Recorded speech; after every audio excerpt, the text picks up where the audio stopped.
Sarah stood at the counter of Miller's jewelry, her hands trembling as she placed a small velvet box in front of the jeweler. Inside was a simple gold ring, the band worn thin and slightly bent. "Can you fix this?" she whispered, her voice barely audible. Mr. Miller, a man in his 60s with kind eyes and weathered hands, opened the box carefully. He looked at the ring, then at Sarah, and that's when he noticed something that made him pause. A single tear rolled down her cheek, followed by another, and then another. She wasn't just sad, she was broken. This wasn't about a ring at all. Sarah quickly wiped her face with the back of her hand, embarrassed. "I'm sorry," she said, trying to smile. "It's just a ring. I know it's not worth much. I just need it fixed before tomorrow." Mr. Miller didn't say anything right away. He had been a jeweler for 40 years, and he had seen thousands of rings come through his shop. Expensive diamonds, custom designs, family heirlooms worth tens of thousands of dollars. But something about this moment felt different. Something about this woman and this simple, broken ring made him put down his tools and really look at her. "Why don't you sit down for a moment?" he said gently, pointing to a small chair near the window. "Let me make you some tea." Sarah hesitated. She didn't have time for tea. She had to pick up her daughter from school, then go to her second job at the diner, then come home and help with homework, and somehow find the strength to wake up and do it all again tomorrow. But there was something about the way Mr. Miller spoke, something warm and safe, that made her legs give in. She sat down. He brought her a cup of chamomile tea in a chipped mug, and for the first time in weeks, someone had done something kind for her without expecting anything in return. "Tell me about the ring," Mr. Miller said softly, sitting across from her. Sarah stared into the tea, watching the steam rise. She didn't know why, but the words started to come out. "It was my husband's," she said quietly. "He gave it to me on our wedding day. We didn't have much money, so he bought matching rings from a pawn shop. He said it didn't matter how much they cost. He said the love inside them was priceless." Her voice cracked. "He died 2 years ago. Car accident. One moment he was here, and the next he was gone." Mr. Miller's heart sank. He said nothing, just listened. "I wear his ring on a chain around my neck every day," Sarah continued, touching the empty space near her collarbone. "But last week, the chain broke while I was working. The ring fell and got stepped on. I tried to fix it myself, but I made it worse. Tomorrow is his birthday, and I just wanted to wear it again. I wanted to feel close to him, even for one day." She looked up at Mr. Miller, tears streaming freely now. "I know it's silly. I know it's just a piece of metal, but it's all I have left of him, and I can't even afford to fix it properly. I only have $20. She reached into her purse and placed a crumpled $20 bill on the table. "I'm sorry for wasting your time. I shouldn't have come." She stood up to leave, but Mr. Miller gently touched her hand. "Sarah," he said. She froze. She hadn't told him her name. He smiled. "It's engraved inside the ring. Sarah and Tom, forever, May 14th. She nodded, unable to speak. "Sit back down," he said. "I'm gonna fix this ring, and you're not paying me a penny." Sarah shook her head quickly. "No, I can't let you do that. You have a business to run. I can't take charity." But Mr. Miller wasn't listening. He had already picked up the ring and was walking toward his workbench. "This isn't charity," he called over his shoulder. "This is humanity. There's a difference." He turned on his lamp, pulled out his tools, and got to work. Sarah sat in stunned silence, watching him. His hands moved with the precision of a master, but also with tenderness, as if he understood that he wasn't just fixing a ring. He was fixing a piece of someone's heart. For 20 minutes, the only sound in the shop was the soft tapping of metal and the hum of the polishing wheel. Then Mr. Miller held the ring up to the light, inspecting it carefully. It looked perfect. The band was straight, polished, and gleaming like new. He walked back over to Sarah and placed it gently in her hand. "Good as new," he said with a smile. Sarah looked down at the ring, and the tears came again, but this time they were different. They weren't tears of sadness. They were tears of relief, of gratitude, of feeling seen. "Why would you do this for me?" she whispered. "You don't even know me." Mr. Miller sat down beside her. "My wife passed away 5 years ago," he said quietly. "Cancer. I wore my wedding ring every single day after she died. Then one day I lost it. I tore my house apart looking for it. I checked every drawer, every pocket, every corner. I couldn't find it anywhere. I was devastated. I felt like I had lost her all over again." He paused, his own eyes glistening. "A few months later, a customer came into my shop with a ring she had found in a parking lot. It was mine. She didn't know me, but she spent weeks trying to track me down because she knew it had to mean something to someone. When she gave it back to me, I cried like a child. That stranger gave me back a piece of my wife, and I swore that if I ever had the chance to do the same for someone else, I would." Sarah couldn't hold it in anymore. She reached over and hugged him tightly, sobbing into his shoulder. "Thank you," she whispered over and over again. "Thank you so much." Mr. Miller patted her back gently. "You don't have to thank me, Sarah. Just pass it on. Someday, somewhere, you'll meet someone who needs help. And when that moment comes, I hope you'll remember this day and do the same for them." Sarah pulled back and looked at him, nodding firmly. "I will. I promise." She stood up, holding the ring tightly in her hand, and for the first time in 2 years, she felt a flicker of hope. Maybe the world wasn't as cruel as it seemed. Maybe kindness still existed, even in the darkest moments. Maybe Tom was still with her, guiding her toward people like Mr. Miller, who reminded her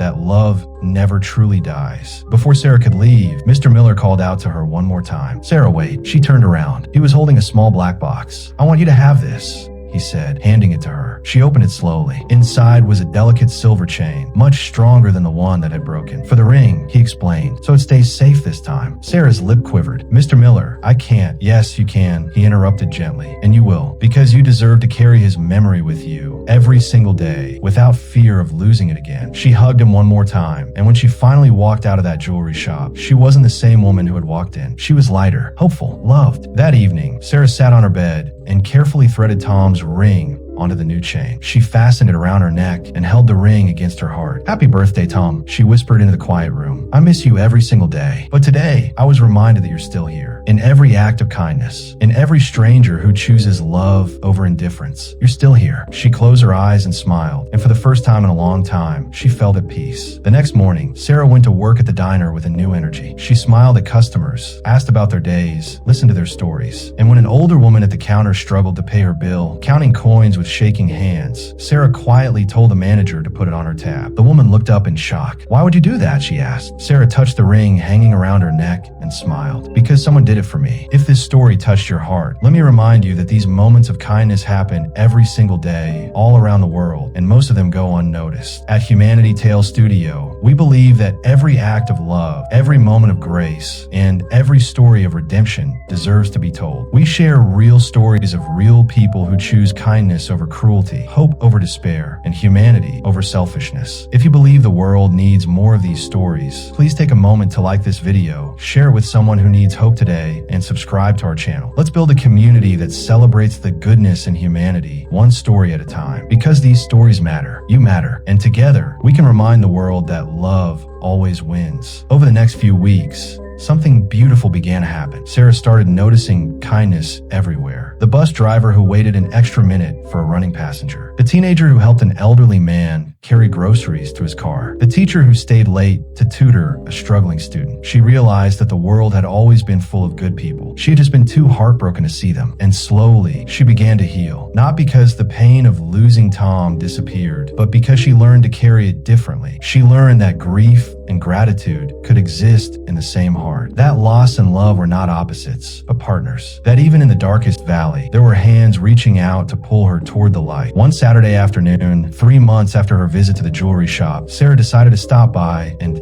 thank Mr. Miller again. But when she arrived, the shop was closed. A sign on the door read, "Closed due to family emergency. Will reopen soon." Her heart sank. She hoped everything was okay. She left a note under the door that simply said, "Thank you for saving me. With love, Sarah." 2 weeks later, she returned, and this time the shop was open. But Mr. Miller wasn't there. A younger man stood behind the counter, and when Sarah asked about him, the man's face grew sad. "Mr. Miller is my father," he said quietly. "He had a heart attack a few weeks ago. He's recovering now, but the doctor said he can't work anymore. Too much stress. I'm taking over the shop." Sarah's heart broke all over again. "Can I visit him?" she asked. The son nodded and wrote down an address. That evening, Sarah showed up at Mr. Miller's house with a homemade apple pie and a card. When he opened the door and saw her standing there, his face lit up like sunshine. "Sarah," he exclaimed, pulling her into a hug. Come in, come in." They sat in his cozy living room, drinking tea and talking for hours. She told him how much his kindness had changed her life, how it had reminded her that goodness still existed, how it had given her the strength to keep going. He listened with tears in his eyes. "You know, Sarah," he said softly, "I think you gave me something too. You reminded me why I became a jeweler in the first place. Not to sell diamonds or make money, but to be part of people's most important moments. To hold their love in my hands and treat it with the care it deserves. You reminded me that this work is sacred." They sat in comfortable silence for a moment, and then Sarah reached into her bag. "I brought you something," she said, handing him a small wrapped package. He opened it carefully. Inside was a framed photo of Tom, smiling in his army uniform, with the repaired ring resting on the glass. Below the photo, Sarah had written, "Love never dies. It just finds new ways to shine. Thank you for helping me see the light again." Mr. Miller held the frame to his chest and wept. "Thank you, Sarah," he whispered. "Thank you for reminding me that every life we touch matters, that every small act of kindness creates ripples we may never see, but that spread farther than we could ever imagine. Before we finish this story, I want to leave you with something important. Kindness is not just a feeling, it's a choice. Every single day, you will have opportunities to help someone, to listen to someone, to see someone who feels invisible. Those moments might seem small. A smile, a kind word, a few extra minutes of your time. But to the person receiving it, it could be everything. It could be the thing that keeps them going, the thing that reminds them they matter, the thing that saves them.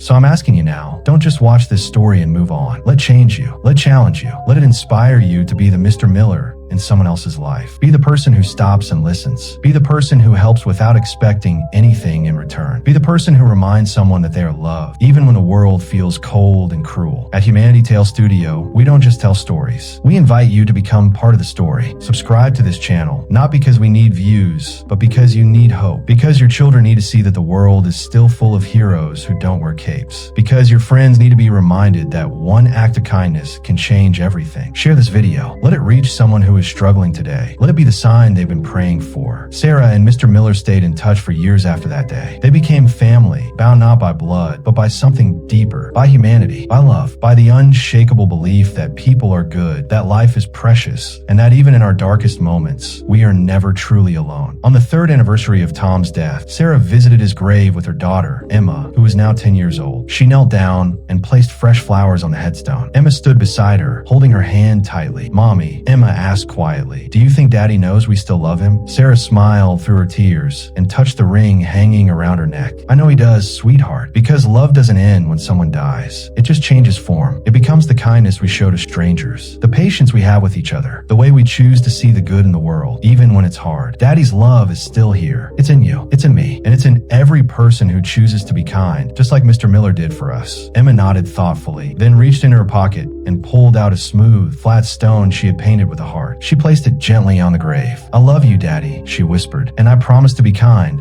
just like you." Sarah pulled her daughter close and kissed the top of her head. And in that moment, surrounded by the quiet peace of the cemetery, she felt Tom's presence as clearly as if he were standing right beside her. Not in a ghostly or supernatural way, but in the way love lingers long after someone is gone. In the way their lessons shape us. In the way their memory becomes a compass that guides us toward becoming better people. This is what redemption looks like. Not a grand, dramatic moment, but a series of small, intentional choices to love harder, forgive faster, and show up for people even when it's inconvenient. Redemption is a jeweler who fixes a broken ring for free, a widow who pays for a stranger's meal, a little girl who promises to be kind. These are the moments that heal the world. These are the moments that remind us why we're here. Not to accumulate wealth or fame or power, but to love each other well, to see each other's pain and respond with compassion, to be the light in someone's darkness. That is the meaning of life. That is the legacy worth leaving. So as you close this video and return to your day, I want you to carry Sarah's story with you. I want you to remember Mr. Miller's hands, worn and weathered from years of hard work, holding that broken ring with tenderness. I want you to think about the stranger who returned his wedding ring, the customer who needed help, the child who learned that kindness is not weakness, but strength. These are not just characters in a story. They are reflections of who we all can be if we choose. And I believe you'll choose well. I believe that somewhere, maybe today, maybe tomorrow, you will meet someone who needs you. And when that moment comes, you won't turn away. You'll stop, you'll listen, you'll help. And in doing so, you'll become part of a story much bigger than yourself. A story of humanity, of hope, of love that never, ever dies. Thank you for watching. Thank you for believing in goodness. And thank you for being the kind of person who searches for stories like this, because it means your heart is still open, still hopeful, still capable of being moved. Don't lose that. The world needs you. Subscribe to Humanity Tale Studio, and let's continue to share the stories that remind us we're all in this together. Because at the end of the day, we're not just telling stories. We're building a movement of kindness, a movement of love, a movement that says no matter how broken the world feels, we can still fix it one act of grace at a time. Just like a worn, bent ring made beautiful again by someone who cared. Just like a heart shattered by loss made whole again by love. This is humanity. This is hope. This is us.